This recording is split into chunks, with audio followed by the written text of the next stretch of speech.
وإذ قلتم يا موسى لن نصبر على طعام واحد فادع لنا ربك يخرج لنا مما تنبت الأرض من بقلها وقثائها وفومها وعدسها وبصلها فادع لنا ربك يخرج لنا مما تنبت الأرض من بقلها وقثائها وفومها وعدسها وبصلها قال أتستبدلون الذي هو أدنى بالذي هو خير اهبطوا مصرا فإن لكم ما سألتم وضربت عليهم الذلة والمسكنة وباءوا بغضب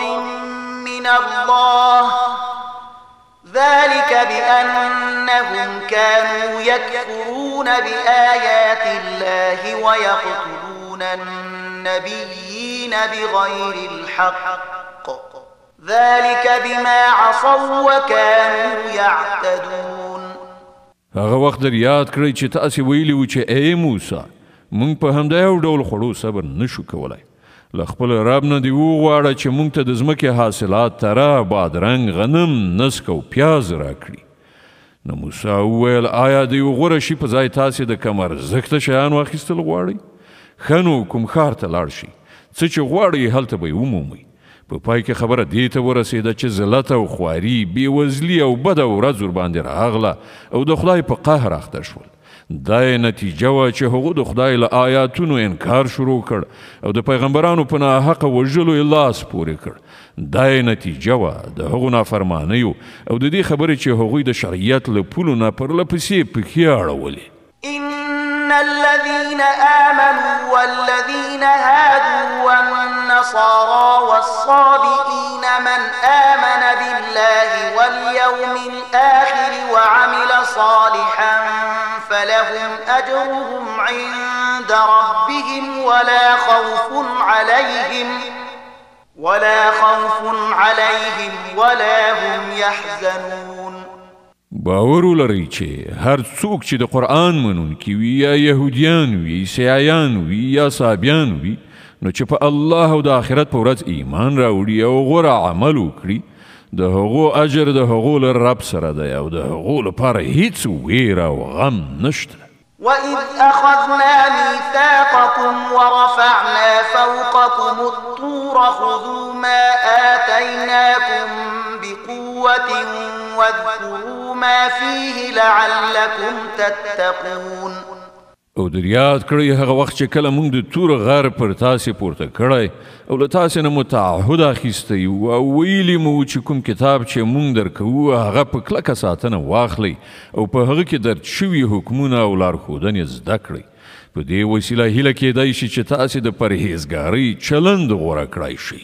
ثم توليتم من بعد ذلك فلولا فضل الله عليكم ورحمته لكنتم من الخاسرين.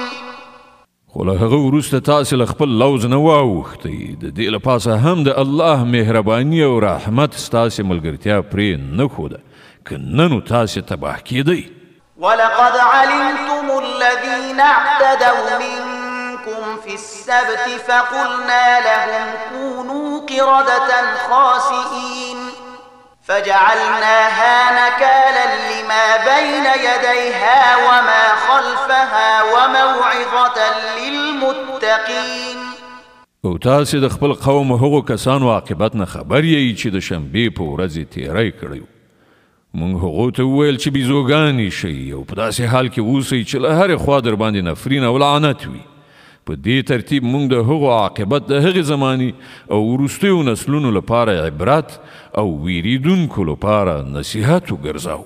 وإذ قال موسى لقومه إن الله يأمركم أن تذبحوا بقرة قالوا أتتخذنا هزوا قال أعوذ بالله أن أكون من الجاهلين. او هغه پیښه در یاد کړه چې کله موسی خپل قوم ته وویل چې الله تاسو ته د یوې غوا د ذبح کولو امر کوي. وویل آیا ته له موږ سره مسخري کوي؟ موسی وویل زه له دې نه خدای ته پناه ور وړم چې د جاهلانو له ډلې څخه اوسم. قالوا ادع لنا ربك يبين لنا ما هي قال إنه يقول إنها بقرة لا فارض ولا بكر عوان بين ذلك فافعلوا ما تؤمرون. ویل خنو له خپل رب نه دی وغواړه چې موږ ته د هغې غوا څه تفصیل وکړي. موسی وویل الله لارښودنه کوي چې هغه د داسې غوا وي چې نه زړه وي نه وړه بلکې د منځني عمر لرونکي وي. نو څه چې درته امر کیږي هغسې وکړئ. قالوا ادع لنا ربك يبين لنا ما لونها قال إنه يقول إنها بقرة صفراء فاقع لونها تسر الناظرين. خو بیا وویل خپل رب نه د دا هم پوښتنه وکړه چې د هغې بڼه څنګه وي. موسی وویل هغه وایي چې داسې تکه ژیړه غوا دې وي چې لیدونکي یې په لیدو خوشحاله شي. قالوا ادع لنا ربك يبين لنا ما هي إن البقرة شابه علينا وإنا إن شاء الله لمهتدون. بیا یې وویل له خپل رب نه دې ښه څرګنده پوښتنه وکړه چې راوښیي څنګه غوا مقصد ده. موږ د هغې په سمه پېژندنه کې په اشتباه کې لوېدلي یو. که د الله اراده وشي موږ به هغه ښه وپېژنو.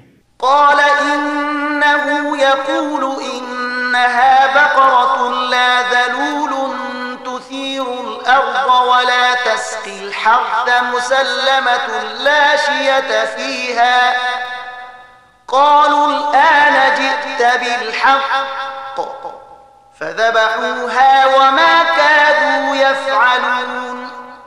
موسی ځواب ورکړ چې الله وایي هغه داسې غوا ده چې زحمت نه دی ایستلی نه یې ځمکه کوربه کړې نه یې ارهټ ګرځولی روغه رمټه او بې داغه ده.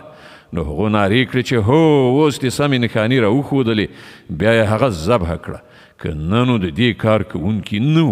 وإذ قتلتم نفسا فادارأتم فيها والله مخرج ما كنتم تكتمون. او تاسې ته هغه پیښه یاده ده چې کله تاسې څوک وژلي بیا مو د هغه په باب جګړې کولې او یو پر بل باندې مو د وژلو تور وایي او الله څرګندونکی دی د هغه چې تاسو یې پټوئ.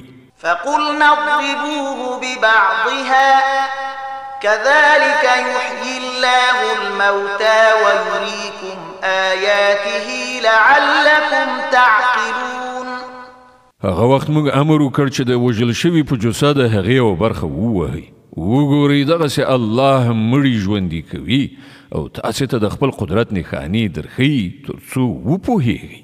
ثم قست قلوبكم من بعد ذلك فهي كالحجارة أو أشد قسوة وإن من الحجارة لما يتفجر منه الأنهار وإن منها لما يشقق فيخرج منه الماء وإن منها لما يهبط من خشية الله وما الله بغافل عما تعملون. خو د دغه ډول نښانو له لیدلو وروسته هم په پای کې ستاسې زړونه سخت شول د تیږو په شان سخت بلکې له هغو نه هم څه زیات سخت ځکه ځینې داسې تیږې هم شته چې له هغو نه چینې راوځي بهیږي ځینې چوي او اوبه ترېنه راوځي او ځینې د خدای له ویرې لړزیږي رالویږي. الله ستاسې له کړو وړو نه ناخبره نه دی. أفتطمعون أن يؤمنوا لكم وقد كان فريق منهم يسمعون كلام الله ثم يحرفونه من بعد ما عقلوه وهم يعلمون. ای مسلمانانو آیا اوس تاسې له دې خلکو نه دا تمه لرئ چې دوی به ستاسې په بلنه ایمان راوړي په داسې حال کې چې له هغو نه د یوې ډلې دا عادت ګرځېدلی دی چې د الله کلام واوري او بیا پر هغه باندې له پوهېدو او ادراک سره سره په آګاهانه توګه په هغه کې تحریف کوي. وَإِذَا لَقُوا الَّذِينَ آمَنُوا قَالُوا آمَنَّا وَإِذَا خَلَا بَعْضُهُمْ إِلَى بَعْضٍ قَالُوا أَتُحَدِّثُونَهُم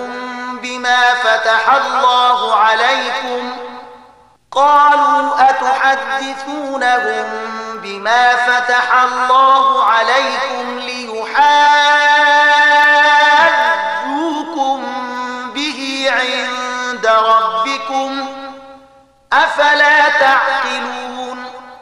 او په محمد رسول الله باندې له ایمان راوړونکو سره چې کله یو ځای شي نو وایي چې موږ هم هغه منلی دی او کله چې په خپلو منځو کې یو له بله سره په ګوښه کې خبرې اترې کوي نو وایي چې احمقان شوي یې چې دوی ته هغه خبرې ورښیي چې الله تعالی تاسې ته درښودلي دي تر څو چې ستاسې د رب په وړاندې ستاسې پر خلاف د دلیل په توګه وړاندې کړي.